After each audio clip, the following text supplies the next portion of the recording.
نبی کریم علیہ السلام نماز پڑھا رہے تھے، ظہر کی نماز تھی، عصر کی نماز تھی، صحیح مسلم میں موجود ہے۔ حضرت ابو ہریرہ فرماتے ہیں نماز پڑھاتے پڑھاتے نبی پاک نے قدم آگے کیا، نماز پڑھاتے پڑھاتے قدم آگے کیا اور یوں ہاتھ اٹھایا پھر واپس کر لیا۔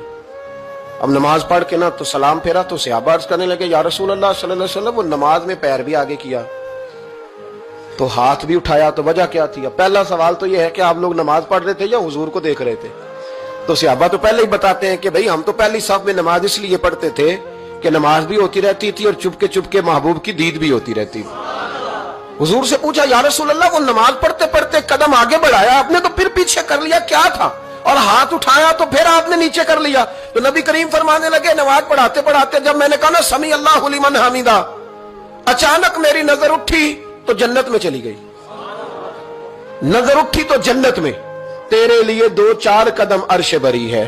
تو محبوب فرماتے ہیں جب میری اوپر نظر گئی نا تو میں نے دیکھا کہ انگوروں کا ایک خوشہ لٹک رہا ہے جنت میں، تو میں نے ہاتھ بڑھایا کہ توڑ لوں۔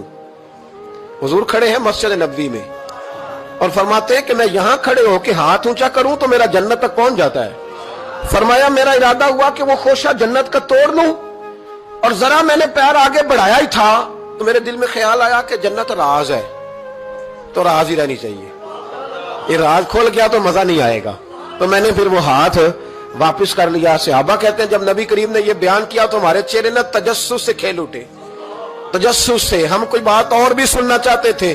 تو محبوب فرمانے لگے اگر میں وہ خوشہ توڑ کے لے آتا اور تمہیں دے دیتا تم قیامت تک بھی کھاتے رہتے تو تم سے ختم نہیں ہونا تھا۔ یہ صحیح مسلم کی حدیث ہے۔ او بھائی میرے رسول کریم کے واقعہ معراج پہ شکوہ کرنا، کہنا سمجھ میں نہیں آتی کیسے گئے تھے؟ تو جو چاہے تو ہر شب ہو مثال شب اسرا،